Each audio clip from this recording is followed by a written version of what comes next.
Buenos días, mi nombre es Fabiola Bordón, soy gerente de Mon Group Paraguay y en esta mañana estaremos hablando sobre el webinar haciendo negocios en Paraguay.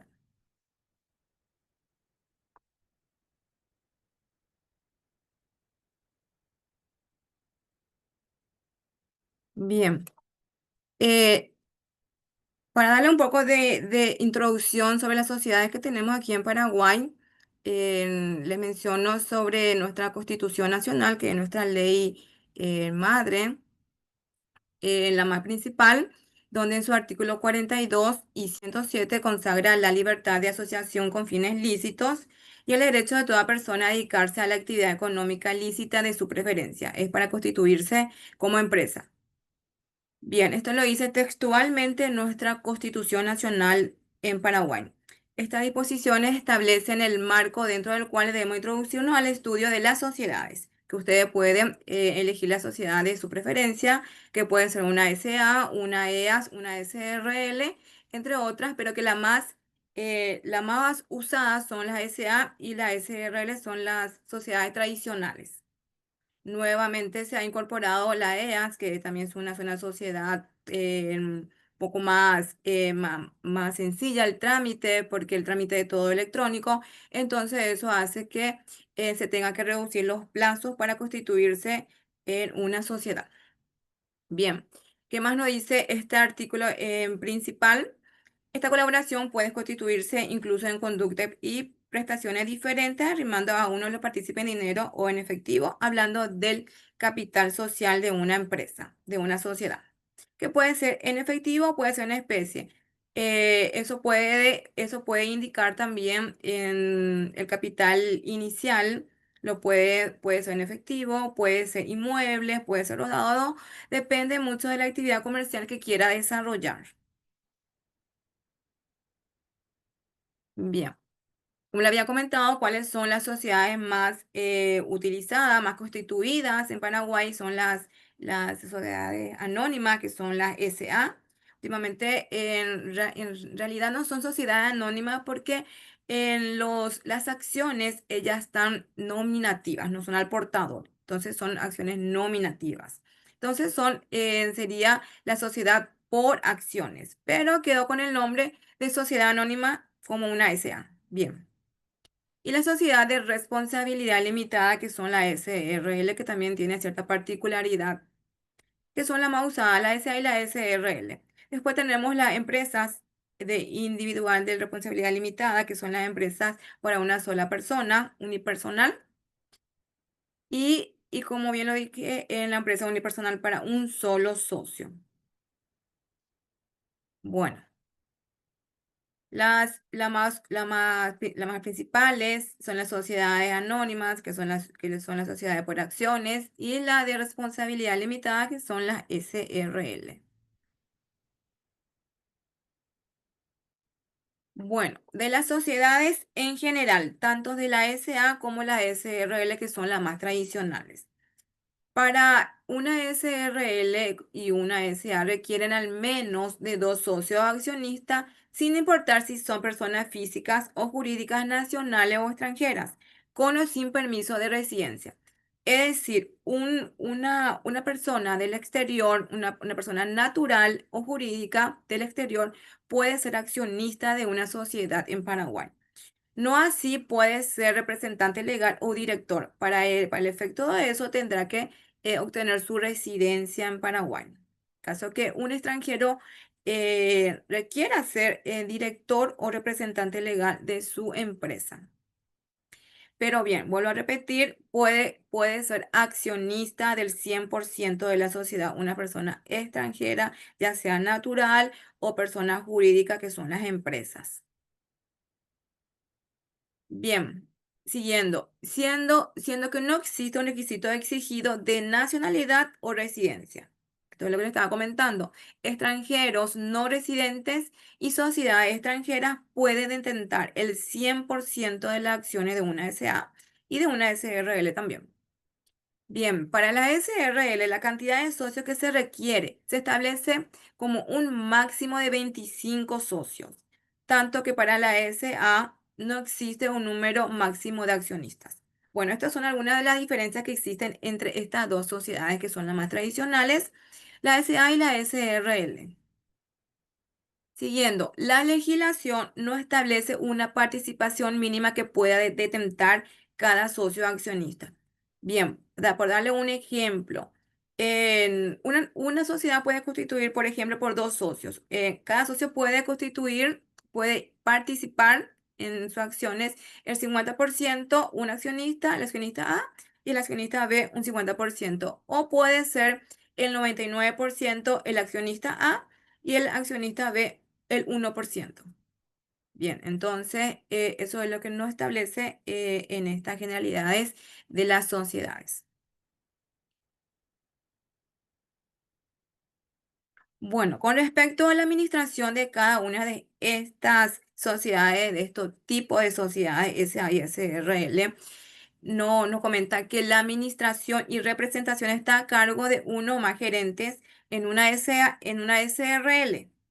De uno o más directores en una SA. Bien, es importante recalcarle que para que un accionista extranjero o una persona del exterior quiera ser director de una sociedad anónima o una SRL, tendrá que obtener su residencia en Paraguay. Esa residencia en Paraguay lo lleva como un trámite aproximadamente de 3 meses. Pero antes de eso ya puede constituir su sociedad con una persona de Paraguay, con un representante en Paraguay que tenga cédula paraguaya. Posterior a eso lo pueden actualizar el directorio de la sociedad y puede ahí ya incluir la persona del exterior como director. Bien. Los administradores, gerente o director pueden ser extranjeros, pero deben contar con el permiso de residencia. Bien, como le comenté, obtener la cédula paraguaya aquí en Paraguay lleva aproximadamente 3 meses, 3 a 5 meses. Los directores pueden ser reelectos indefinidamente y su designación es revocable en cualquier momento por resolución de la Asamblea. Bueno, es lo que le comenté. Puede ser removido un director. Por ejemplo, cuando se haya constituido una sociedad aquí en Paraguay, se haya constituido con un representante legal que tenga cédula paraguaya, que se le haya otorgado ese poder.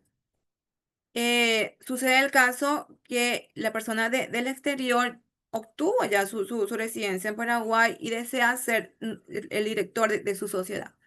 Entonces, para ese efecto, se tendrá que realizar una asamblea ordinaria para la reelección del directorio. En ese caso, entonces, se, se, se, se, se nombra a un nuevo director que puede ser la persona del exterior, ya, que puede ser un accionista también dentro de su sociedad. Bien, tengan presente de que los directores son administradores. Puede ser una persona tercera o puede ser los mismos accionistas. Puede ser también directores de su propia empresa. Los administradores responden en forma solidaria e ilimitada ante la sociedad, los accionistas y terceros por inejecución o mal desempeño del mandato, violación de la ley o de los estatutos sociales y perjuicios causados por dolo, culpa grave y abuso de facultades. Bueno, esa es la responsabilidad de los administradores. ¿Quiénes son los administradores? Los directores y los gerentes, tanto en una SA, que son los directores, y en una SRL son los gerentes. Bueno, que nos comenta ahí que su responsabilidad es solidaria ante la sociedad. Es por eso que deben conocer bien perfectamente cuáles son sus funciones y cuáles son los documentos que tenga que llevar adelante para cualquier trámite que quiera realizar la sociedad. Bueno, con respecto al capital social para estos tipos de sociedades, la SA y la SRL, no exige un capital mínimo para la constitución de una sociedad, de una sucursal. Bien, en- para eso nosotros siempre recomendamos que sea un capital social en caso que no tenga conocimiento del monto del capital social que pueda requerir su actividad comercial, entonces nosotros evaluamos eso y le podemos sugerir el monto de su capital social, pero que debe ser en moneda local. Nuestra moneda local es el guaraní. Por comentarle aproximadamente, un capital mínimo podría ser $10.000. Es como que le da un poco más de solvencia ante los bancos para aperturar una cuenta bancaria. Bien, los aportes en especie también deberán integrarse totalmente en el acto constitutivo, y en el momento de firmar el protocolo de constitución, que es la escritura pública para su posterior registro. En la SRL, los aportes en dinero deben integrarse en un 50% como mínimo en el acto constitutivo y completarse en un plazo de 2 años. La integración del 50% se acredita mediante el comprobante de su depósito en el Banco Nacional de Fomento y los fondos podrán disponerse dentro del trámite de constitución. Esto es una exigencia para la SRL. Es decir, en el momento que yo constituya mi sociedad, en el caso que yo constituya una SRL, el 50% de mi capital yo debo depositar en el Banco Nacional de Fomento. Es decir, si yo tengo $10.000 como capital inicial, los $5.000 yo tengo que depositar en el Banco Nacional de Fomento.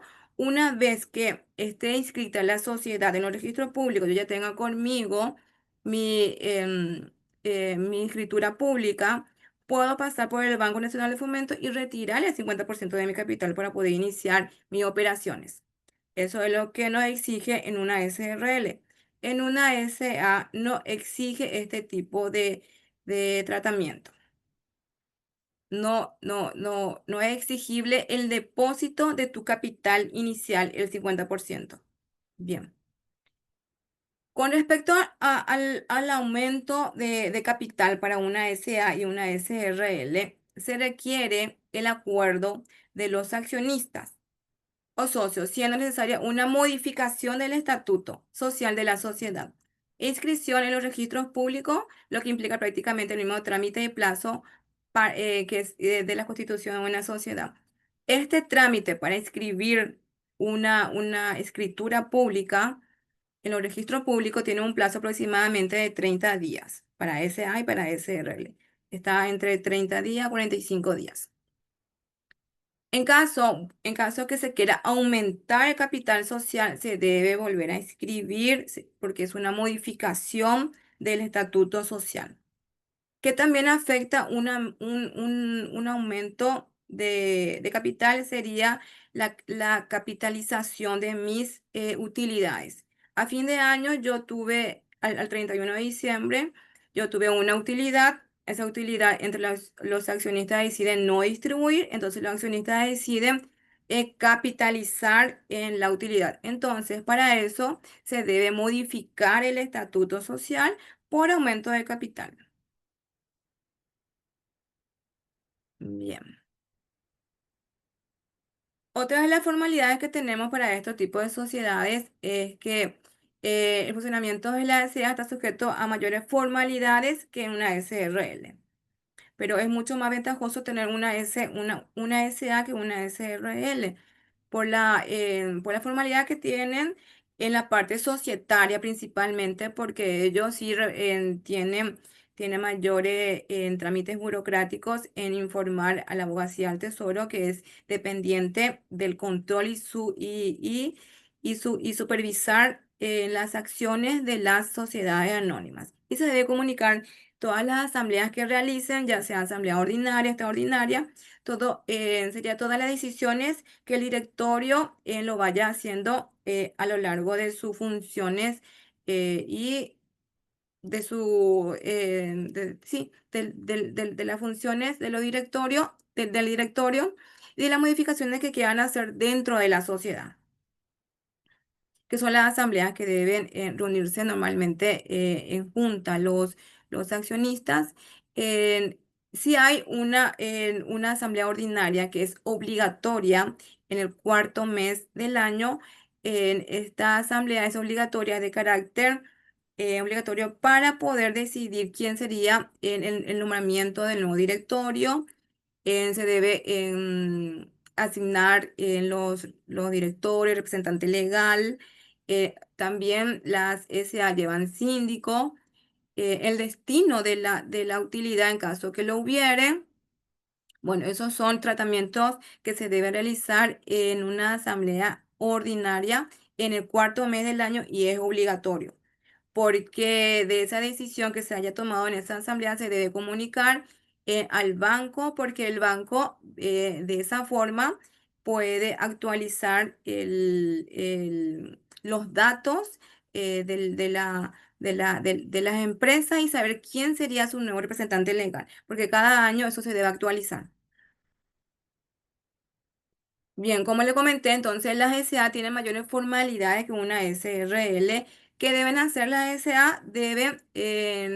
Deben contar con los libros societarios.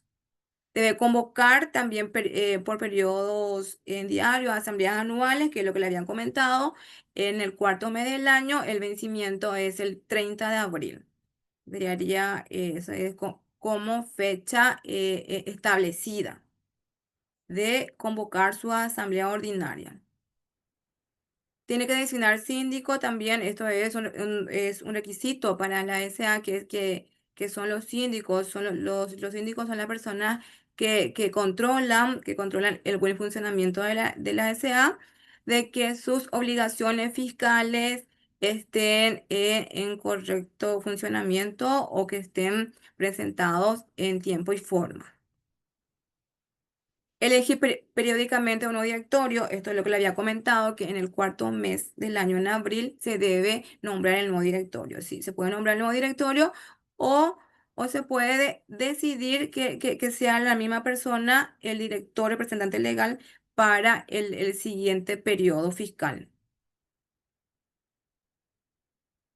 Bueno, ¿qué más? Sus administradores deben reunirse periódicamente o al menos ocasionalmente cuando las sociedades lo requieran. Bueno, eso también pueden tener una asamblea extraordinaria en caso que lo requieran, dependiendo del punto que quieran tratar.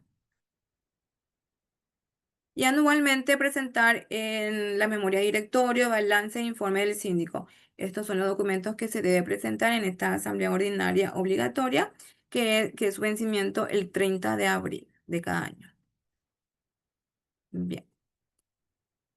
Comentarle nada más que Abogacía del Tesoro es un organismo dependiente del Ministerio de Hacienda y a este organismo es en donde las SA deben de comunicar todas sus asambleas ordinarias, extraordinarias, ya sea transferencia de acciones, inscripción de sociedades. Este sería el ente regulador de las sociedades anónimas y todo documento que debe proveer en la abogacía al tesoro para las demás inscripciones que deban hacerse en los demás organismos de control. Por ejemplo, por comentarle para presentar a a la administración tributaria, para presentar también en aduanas, porque también exigen también la constancia de tu asamblea, también es un requisito que exige aduana. Los bancos también exigen la constancia de las asambleas y, y la constitución de la sociedad, que es también una constancia que emite esta entidad abogacía al tesoro. Bien.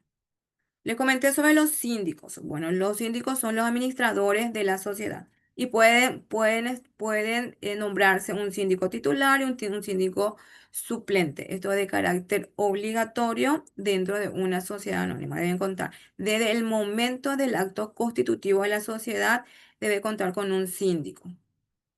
Y también debe estar domiciliado, es decir, debe contar con la cédula paraguaya. Puede ser un paraguayo o puede ser un extranjero con cédula paraguaya.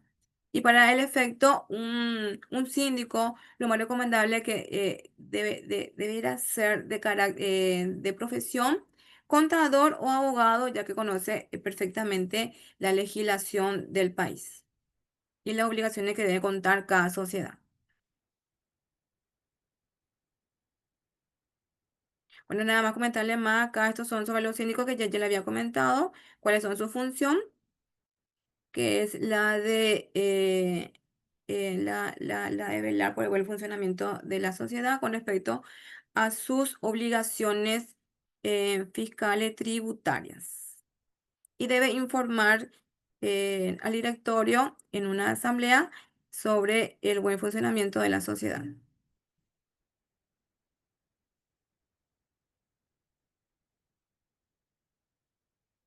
¿Quiénes no pueden ser síndicos? Quienes en este caso no pueden ser los directores ni una persona que vaya muy cercano a la sociedad. No pueden ser síndicos. Tiene que ser una persona tercera a la sociedad. De los libros societarios y contables, que son los obligatorios que deben contar cada sociedad, deben contar con los libros diario, mayor y inventario, que estos son los libros en contables. Estos son los libros exigidos y deben estar rubricados. Y los libros societarios que son para la SA deben contar con el libro de asistencia a asamblea, el registro de acciones, de obligaciones y el acta de asamblea y el acta de directorio. Estos son los libros exigidos que deben contar en la SA. Y los libros societarios deben estar también rubricados. Estos libros societarios rubricados, el acta debe estar en su asamblea, deben estar transcritos en los libros. Estos libros también son exigidos por los bancos para actualización de datos de la sociedad. Bueno, de las prohibiciones que puedan tenerse para una SRL. Una SRL no puede constituirse para operaciones bancarias de seguro, de capitalización y ahorro y algunas otras objetos social que no corresponde constituir para una SRL. Por ejemplo, una intermediación financiera. Entonces, no puede constituirse por medio de una SRL. Para ello tiene que ser una SA. Como le comenté, tiene mayor formalidad las SA. Bueno, comentar nuevamente de la responsabilidad de los accionistas o socios de una SA o de una SR está limitada al monto de participación en el capital social. Es decir, mi responsabilidad como accionista es hasta el monto de lo que yo integré como acciones. Hasta ahí es mi responsabilidad. En caso que haya quebrado la sociedad, entonces los accionistas no pueden responder por sus fondos personales, sino hasta el monto de su capital social. Entonces, esto es importante saber también porque el accionista se cubre de esa forma, entonces nada más hasta el monto de su capital y no tiene por qué tocar los movimientos que tenga de manera personal. ¿Cuáles son los elementos comunes que pueden tener estos dos tipos de sociedades, que son las más tradicionales, la SA y la SRL? Que el costo de constitución son los mismos. Quienes constituyen acá en Paraguay la escritura pública son los escribanos.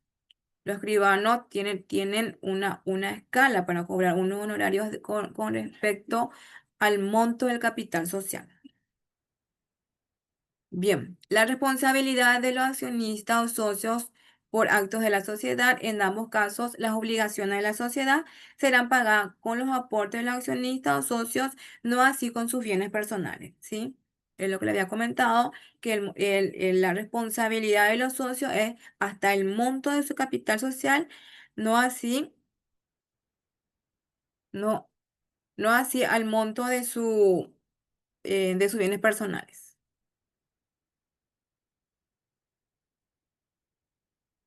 Bueno.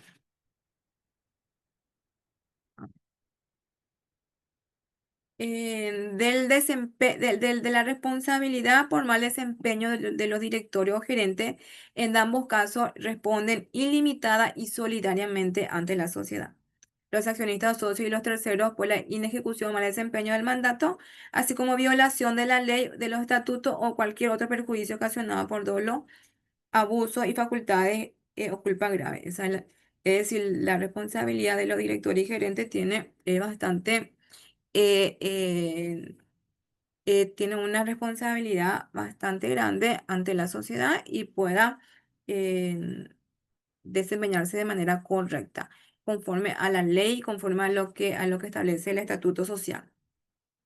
¿Cuáles son sus facultades?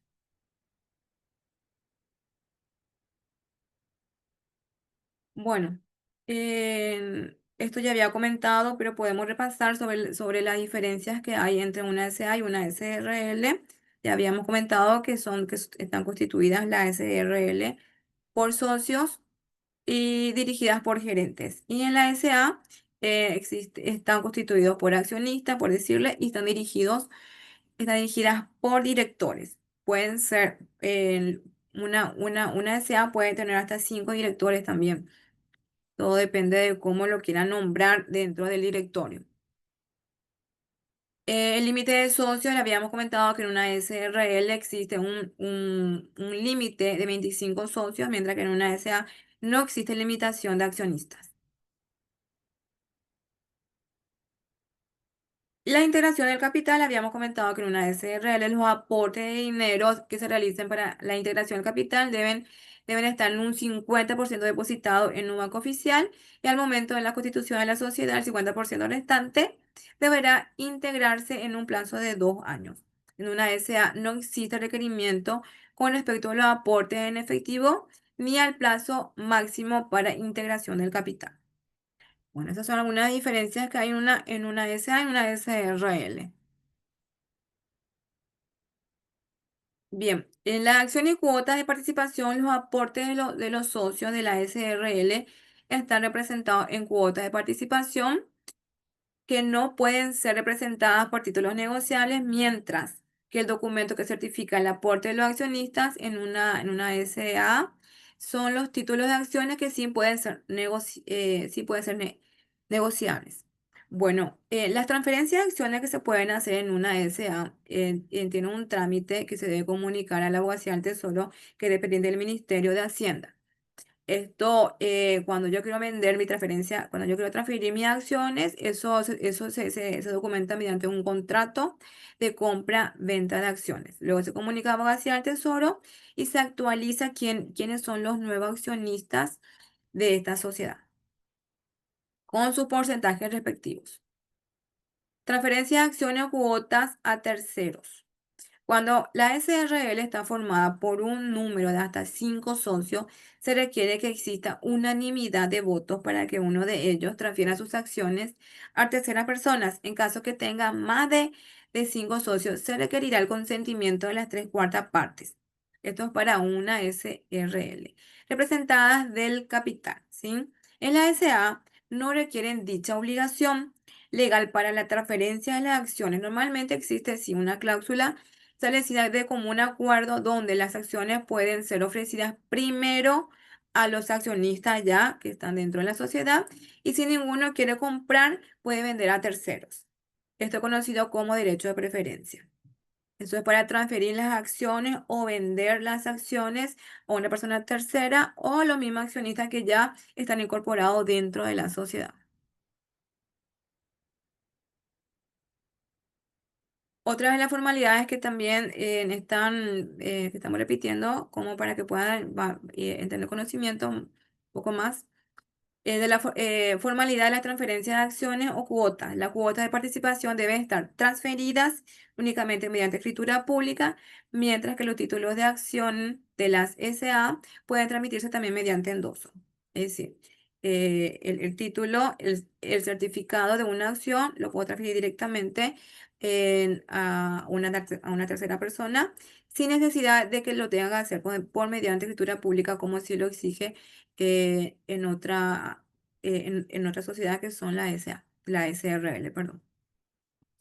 También las asambleas anuales, comentarle nuevamente que las SRL, a diferencia de la SA, no requieren la realización de asambleas anuales para la aprobación de balance y designación de autoridades. Entonces, las asambleas anuales es en donde la SA debe reunirse obligatoriamente antes del 31 de abril de ese año para poder dar destino de la utilidad que tuvo en el cierre del ejercicio anterior y designar a sus nuevas autoridades que va a ser el síndico, que van a ser quienes van a ser los nuevos síndicos, se va a nombrar nuevas personas o van a seguir con el mismo cargo de la persona que ya estaba, los directores. Y la lectura del balance y del estado de resultado y el destino de la utilidad de ese ejercicio. Y normalmente el destino de la utilidad puede ser, en caso que haya habido utilidad, lo pueden capitalizar o pueden mandarlo a reserva. O también lo pueden distribuir. Esa distribución de utilidades para los accionistas extranjeros deben pagar un impuesto que se llama el impuesto a los dividendos y utilidades. Ese impuesto debe pagar un accionista extranjero. Cuando retiro mi utilidad, yo debo pagar como accionista extranjero, yo debo pagar al fisco el 15% de lo que yo estoy recibiendo como dividendo y utilidades. En caso que yo sea accionista local, tenga cédula paraguaya, yo tributo ese impuesto por el 8%. En caso que un accionista extranjero tenga cédula paraguaya, ya tributa como un paraguayo más, entonces tributa por el 8%. Por eso, eso son una de las ventajas. También que un extranjero, al tener ya su sociedad aquí en Paraguay, lo recomendable es que tenga su cédula paraguaya para reducir ciertos impuestos locales y lo pueda tributar desde acá. Bien, la forma de convocatoria para las asambleas. En la SRL solo se requiere la notificación personal a los socios, mientras que la SA es necesario realizar la convocatoria mediante publicaciones en diarios de gran circulación, además de la obligatoriedad de realizar la comunicación en la abogacía del tesoro. Como le comenté, las SA deben comunicar todas sus asambleas ordinarias, extraordinarias, todas las reuniones que hagan deben comunicar a la abogacía del tesoro. Por eso es que la SA tiene mayor formalidades. Bueno, hasta ahí fue sobre nuestras formas de constituirse para las sociedades tradicionales que son la SA y la SRL. Ahora tenemos una nueva personería jurídica que son las EAS, las empresas por acciones simplificadas. Este trámite también de constituir una sociedad es totalmente electrónico y el trámite es más reducido que las anteriores. Bien, bueno, esta es la nueva constitución que tenemos, una forma de constituir que son las EAS. Bueno, a diferencia de los otros tipos societarios que existen en la legislación paraguaya, la EA podrá ser constituida por una sola persona, puede ser también una sola persona que puede ser persona física o jurídica. Esta es una diferencia que hay entre las otras sociedades, que esta también es una personería jurídica, pero por una sola persona, puede ser un solo dueño. Entonces, para ello se llama empresa de acciones simplificada unipersonal, pero es una sociedad de un solo accionista. Bueno, otra de las cosas que no puede ser, en caso que yo ya tenga una EA unipersonal, no puedo constituir ni participar en otra EA unipersonal. Estas también son cosas que se deben tener presente en caso de constituirse como una empresa unipersonal. La constitución podrá realizarse por contrato o acto unilateral, por medio de instrumento público o privado con certificación de firma. En caso que lo hagan por medio de un escribano, esto sí el trámite es más extenso. En caso que lo hagan de forma electrónica, por medio de la página web del Ministerio de Industria y Comercio, que nos facilita este tipo de trámite, en ese momento podrán obtener esto en menos de 15 días. En teoría es en 3 días, pero cuando con el correr de los días a veces se demora un poco más, entonces para dar mayor seguridad se puede tener una de ellas en 15 días constituida.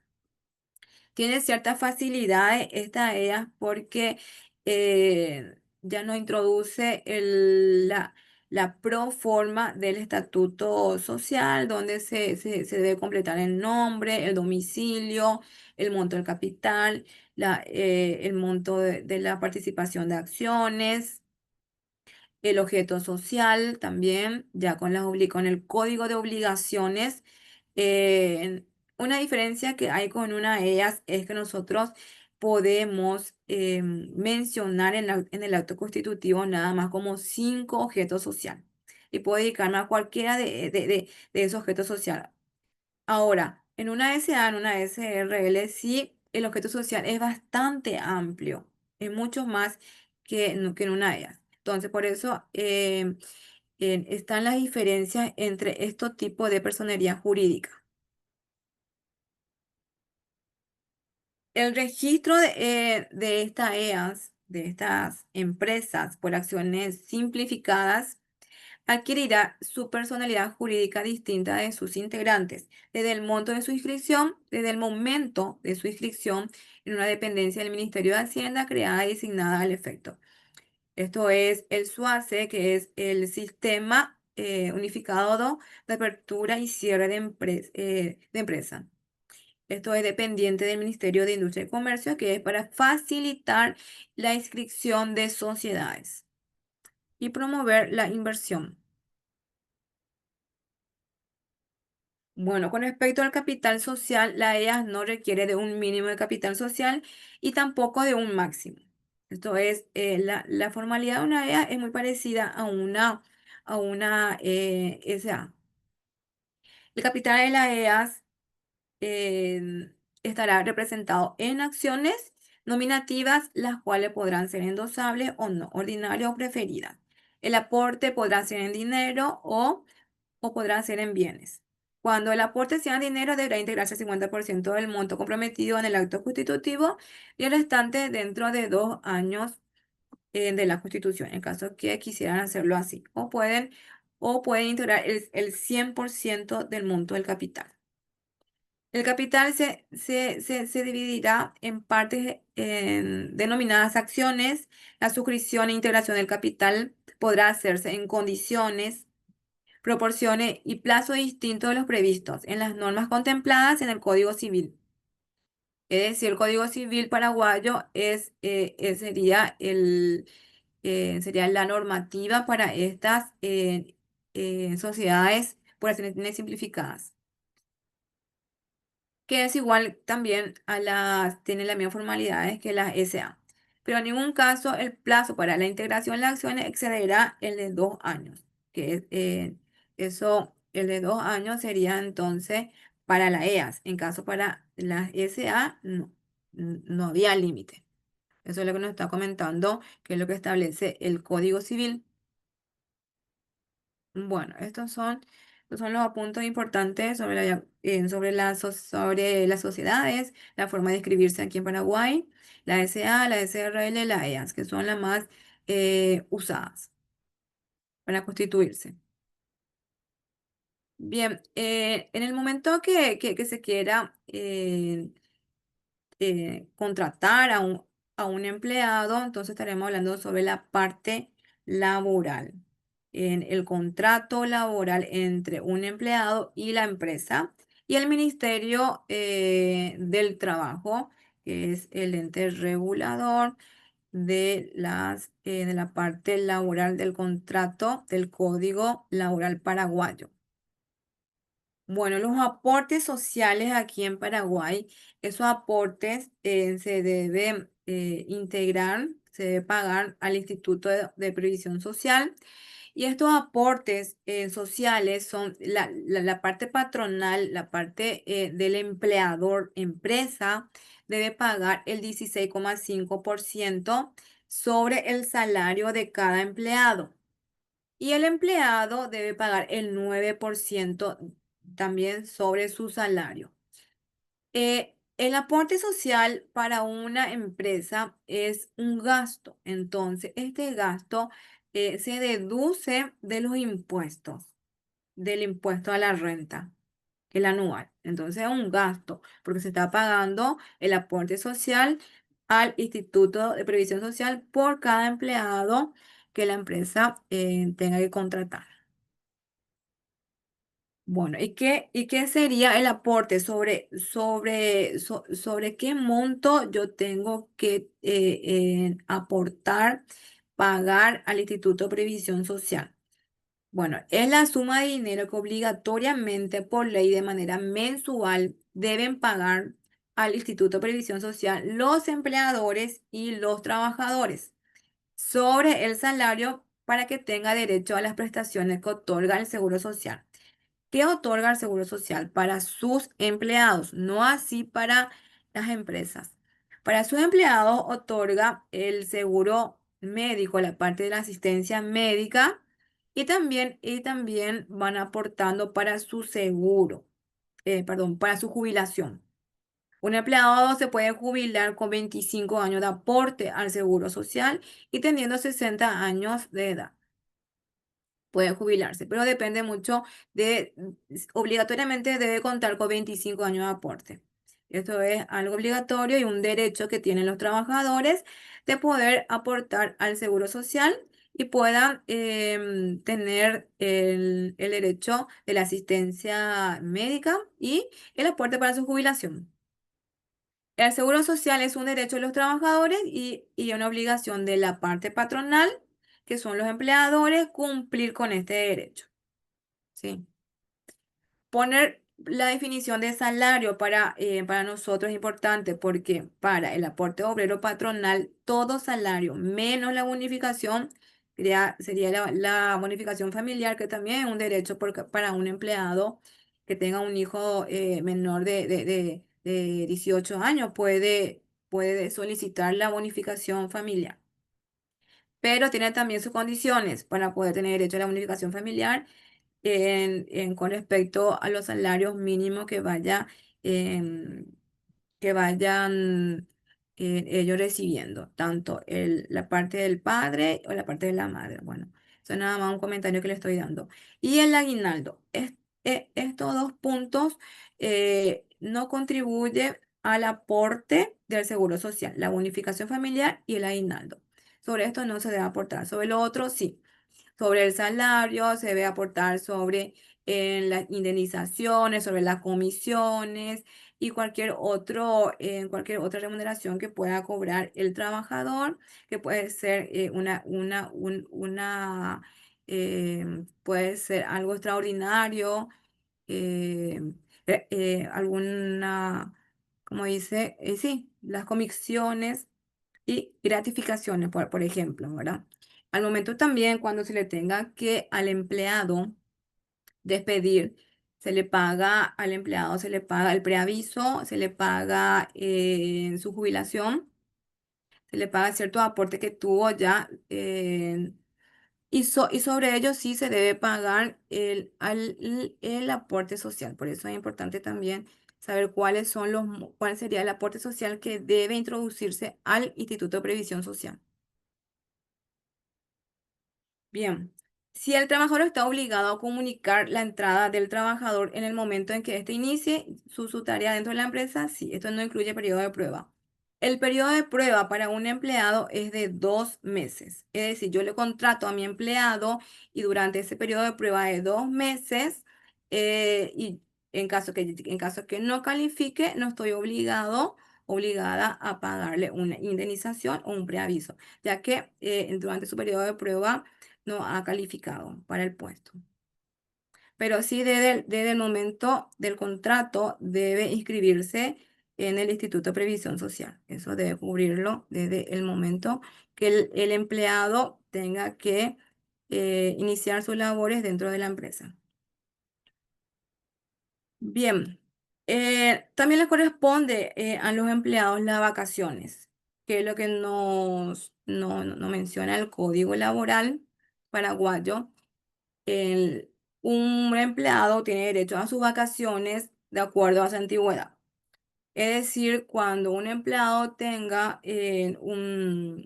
una antigüedad de momento que haya iniciado su actividad laboral, de 0 a 5 años, 12 días hábiles. De 6 a 10 años ya le corresponde 18 días hábiles de vacaciones. Y cuando ya tenga más de 10 años, 30 días hábiles. Ya 10 años ya prácticamente es una estabilidad laboral que tiene un empleado dentro de la empresa. Otra de las obligaciones que también se debe tener en cuenta es que las horas laborales por semana son 48 horas semanal y 8 horas diarias. Eso sería el horario establecido. También está el horario establecido para la parte diurna y nocturna, que tiene también ciertas aristas que eso más adelante en otro momento se puede mencionar. Bien, el salario mínimo vigente para que puedan tener presente, tengan un conocimiento de cuánto es el salario mínimo en Paraguay. El salario mínimo en Paraguay es aproximadamente de $380. Eso es lo mínimo que un empleado pueda percibir. No así un profesional. Ya los profesionales ya tienen otro monto de salario, ya bien porque son personas calificadas y por la actividad que lo realicen dentro de una institución. Bien, acá en el momento de porque es importante saber la parte laboral, cuando yo contrato a un empleado, cuáles son mis obligaciones ante el Ministerio del Trabajo, porque tenerla así a un empleado es importante saber para no llevarlo a judiciales, ya que está respaldado por el Ministerio del Trabajo. El preaviso que yo le puedo dar a mi empleado en caso que yo le quiera despedir a mi empleado, el periodo de prueba es de 0 días. Entonces, durante el periodo de prueba, 0 días no le pago nada a mi empleado y ese periodo de prueba es de 2 meses. Ahora, cumplido ya los 2 meses, en un año y un día, son 30 días de preaviso que le debo dar a mi empleado. Ya cumplido más antigüedad de 1 año y 5 años, ya va subiendo la escala, va a 45 días de preaviso. Y así. En caso de que eso sería entonces la liquidación para un empleado, el preaviso, la indemnización por los años de servicio o por el tiempo de servicio que estuvo dentro de la empresa. La indemnización mediante el periodo de prueba es de 0 días. No estoy obligado a pagar una indemnización durante el periodo de prueba que es de 2 meses. Ya cumplido ese periodo de prueba, 1 año y 6 meses, sí le corresponde 15 días de 15 días de salario diario, ¿de acuerdo? A su salario que percibe, que sería su salario mensual dividido 30, así se puede obtener el salario diario. El salario mensual dividido 30, obtengo mi salario diario. Y ya cuando tenga más antigüedad, ya tenga 1 año de antigüedad, 6 meses y un día, si son 30 días que le debo pagar de salario a mi empleado. Bueno, esos son puntos que le quería comentar sobre la parte laboral en caso de que tenga que despedir a un empleado que está en nómina. Bien, de los impuestos que tenemos en Paraguay, estos son los impuestos paraguayos.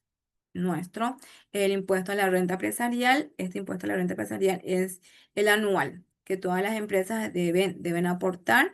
Este aporte es del 10%. El impuesto a los dividendos y utilidades es cuando yo recibo, yo accionista, recibo mi dividendo, recibo mi utilidad de mi empresa.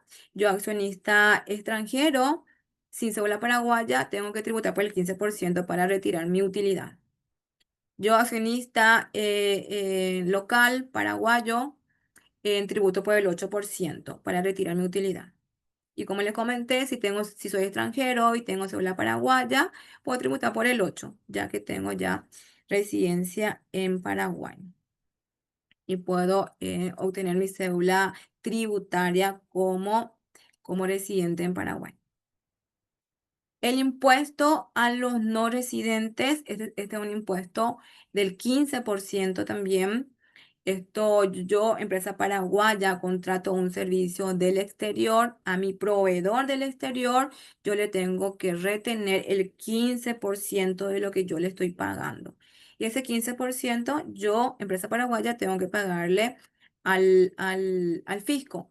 Eso porque nosotros nos basamos en la fuente. Es decir, si una persona de afuera, yo, empresa paraguaya, contrato a una persona de afuera, la persona de afuera del exterior viene y obtiene un beneficio aquí en Paraguay, entonces una renta. Entonces, por eso es que Paraguay exige este impuesto a los no residentes. Y el IVA, que el impuesto mensual sería el 10%. El IVA, el impuesto al valor agregado, es el IVA que va, es el impuesto que va en cada factura, ya sea por servicio, ya sea por venta de mercadería, por cualquier otro. Solamente estamos con factura exenta cuando es exportación. Luego, los demás servicios son todo, todos son grabados al 10%. Y hay ciertos impuestos que van al 5% que son medicamentos, entre otros. Y el impuesto selectivo al consumo, que son ya sean bebidas, esto también son del 10%. Estos son los impuestos locales en Paraguay. Bien, ¿cuáles son los impuestos de cada contribuyente? Las grandes unipersonales, personas jurídicas, tributan estos impuestos. El IVA mensual tributa el impuesto a la renta empresarial, el 10%, y al IDU, que es el impuesto a los dividendos y utilidades que reciben los accionistas, dependiendo entonces de que sean accionistas locales o accionistas extranjeros. Luego tenemos una clasificación también del impuesto a la renta empresarial.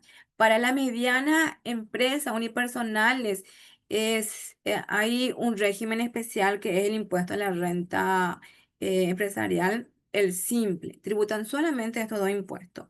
Pero esos son para un solo dueño, el IRE simple y el IVA. Y para las pequeñas empresas que facturan en menor proporción, que son menores, tributan el re simple. Nada más son para comentarles ciertas obligaciones tributarias que hay, aparte de las generales, que son esta, la que se subdivide otra vez del impuesto a la renta empresarial. Y yo como persona física, que yo tributo el impuesto a la renta personal, que es el IRP, yo siendo profesional o yo estando como representante legal o director de una sociedad, percibo mensualmente mis honorarios por ser administrador de una sociedad. Entonces, para ello, yo voy a tributar este impuesto, el impuesto a la renta personal. Cuando alcance el rango aproximadamente de $10.000, sumando todas mis facturas mensual, yo alcanzo $70.000, yo soy ahí ya contribuyente del impuesto a la renta personal y este impuesto es del 10% y se tributa anual y se paga al año siguiente. Su vencimiento es en marzo. Y el IVA también que voy a tener que pagar sobre mi factura de mis honorarios. Y puedo descontar ciertos gastos que pueda tener, ciertos gastos que vaya con relación a mi actividad personal, profesional. Y el impuesto a los dividendos y utilidades, en caso que yo sea accionista, entonces debo tributar por este impuesto también. En caso que yo reciba mi dividendo de utilidades de mi empresa. Bien. Nada más comentarle acá sobre los gastos que puede ocasionarse dentro de una empresa que tributa el impuesto a la renta empresarial, que puede contarse todos los gastos involucrados a su actividad comercial, ya sea pago de salario, ya sea pagos, los gastos generales, pasaje viáticos, todo lo que vaya en relación a su empresa, eso se puede deducir para el impuesto a la renta empresarial. Bueno, comentar un poquito más sobre el balance, cuál es la renta bruta, que es la diferencia entre ingreso total de mi operación grabada y el costo de la misma. Entonces ahí yo necesito saber cuál sería mi renta bruta. Luego tenemos la renta neta que se va descontando todos los gastos que involucra a mi actividad comercial, que entre ellos pueden ser los salarios de empleados, los gastos generales del negocio, entre otros gastos que puedan tener la empresa. Bueno, de los estados financieros obligatorios que yo como empresa debo contar y debo presentarlo esto al fisco de manera obligatoria en caso que yo no presente mis obligaciones fiscales, no podré emitir factura, el fisco no me va a restringir por un incumplimiento que pueda ocasionarme la falta de la presentación de estos informes financieros.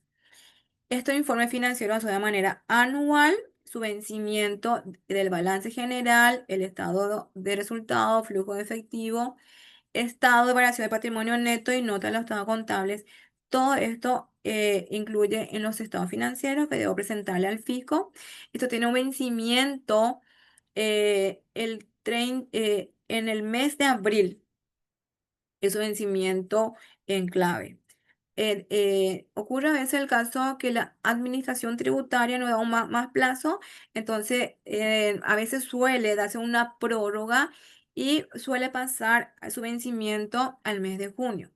Pero en teoría sí es la obligación de tenerlo todo ya es en el mes de abril.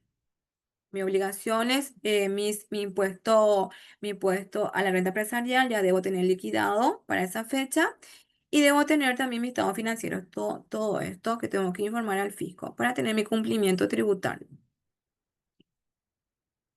Bueno, nosotros tenemos un calendario con respecto a la terminación de mi cédula. Yo como empresa tengo una cédula tributaria.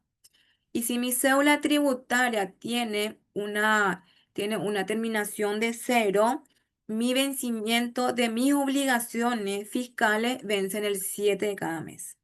Es decir, el 7 de cada mes yo tengo que presentar mi IVA, tengo que presentar cualquier obligación de que el fisco me quiera ubicar como obligaciones fiscales dentro de mi constancia de cédula tributaria. Y así sucesivamente es este vencimiento de obligaciones con el fisco, con la administración tributaria. Es decir, mi sola tributaria va del 0 al 9.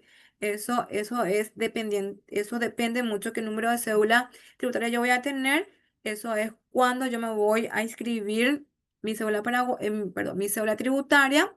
Ahí entonces, de acuerdo a la fecha, eh, te dan tu término de RUC. Entonces ahí podrás saber qué fecha yo debo presentar todas mis obligaciones tributarias y estar de esa forma con el cumplimiento tributario ante el fisco y poder presentar mi constancia de certificado tributario, que también ese certificado tributario es un aval ante los organismos, el certificado de cumplimiento tributario, no debo tener todo presentado mis obligaciones. El certificado de cumplimiento tributario te puede solicitar ¿quién? Tu cliente, te puede solicitar tu proveedor y te puede solicitar el banco. Entonces, por eso es importante que se tenga el cumplimiento tributario al día y con todos los vencimientos bien presentados, como corresponde, de acuerdo a su mes calendario. Bien, sobre la política monetaria aquí en Paraguay, sabemos que en Paraguay tenemos nosotros una inflación estable, por eso es bastante ventajoso invertir en Paraguay. sobre las emisiones de bonos, nada más comentarle un poquito de lo que es cuando uno puede emitir unos bonos. Importante también, puede también emitir bonos o puede también comprar bonos por los bancos y cualquier otra entidad que también que se dedica a la parte de inversión para tener rentabilidad con respecto a esto, a la emisión de bonos y adquirir. Bueno, comentarles que Mon Group tiene sus oficinas en Argentina, Bolivia, en Brasil, Canadá, Chile, Colombia, Ecuador, México, Paraguay, que en esta ocasión fue la presentación nuestra, Perú, Uruguay y en Estados Unidos. Entonces comentarle que estos son los países donde tenemos presencia y en donde también pueden obtener el mismo servicio en todos los demás países donde estamos ubicados. Aquí le dejo el correo por si tengan alguna consulta que quieran hacer con respecto al tema o cualquier otro requerimiento que necesiten, que con gusto le estaremos atendiendo.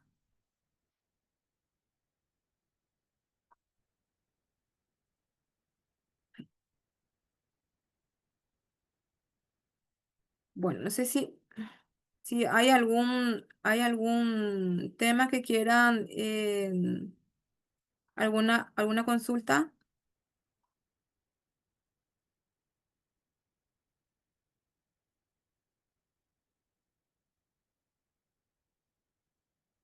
¿No tienen ninguna consulta, alguna duda que quieran que se le responda?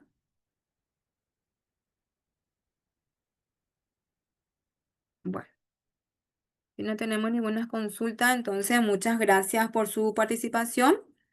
Cualquier consulta a las órdenes. Buen resto de jornada. Ya, muchas gracias.